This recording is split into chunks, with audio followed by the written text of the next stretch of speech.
Once upon a time, there were 3 bears who lived together in a house of their own in a wood.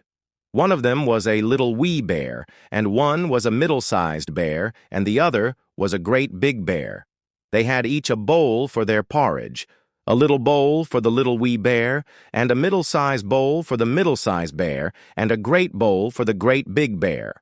And they had each a chair to sit in, a little chair for the little wee bear, and a middle-sized chair for the middle-sized bear, and a great chair for the great big bear.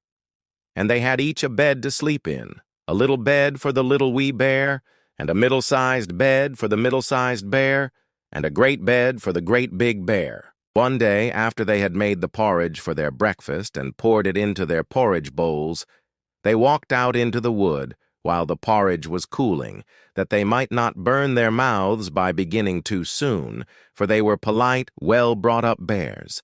And while they were away, a little girl called Goldilocks, who lived at the other side of the wood, and had been sent on an errand by her mother, passed by the house and looked in at the window.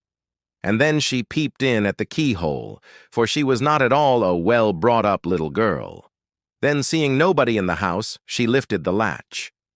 The door was not fastened because the bears were good bears, who did nobody any harm and never suspected that anybody would harm them. So Goldilocks opened the door and went in, and well pleased was she when she saw the porridge on the table.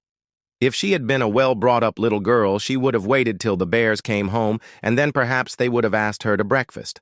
For they were good bears, a little rough or so, as the manner of bears is, but for all that very good-natured and hospitable.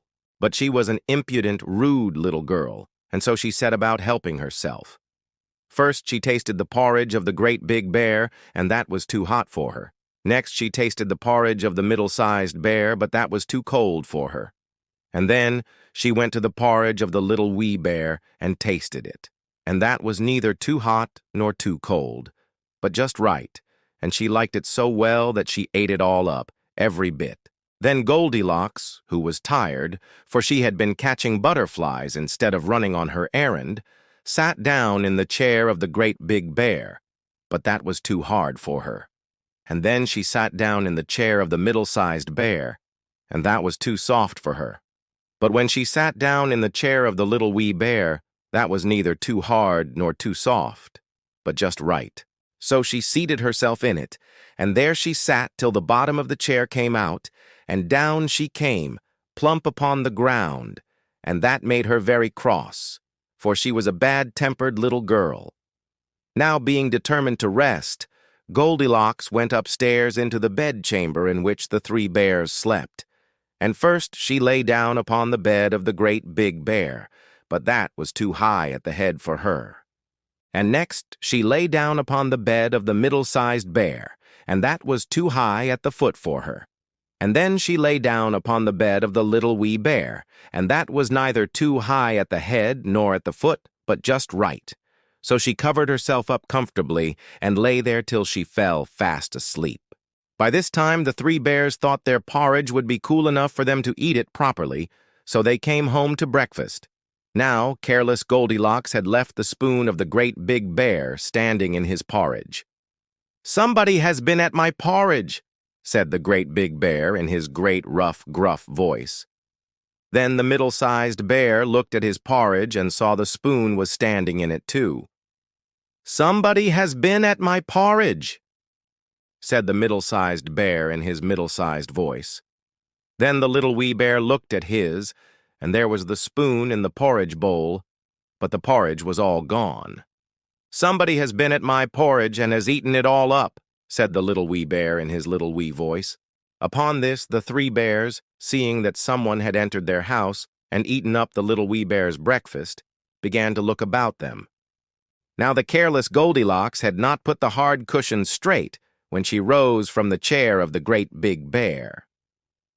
"Somebody has been sitting in my chair," said the great big bear in his great rough, gruff voice. And the careless Goldilocks had squatted down the soft cushion of the middle-sized bear.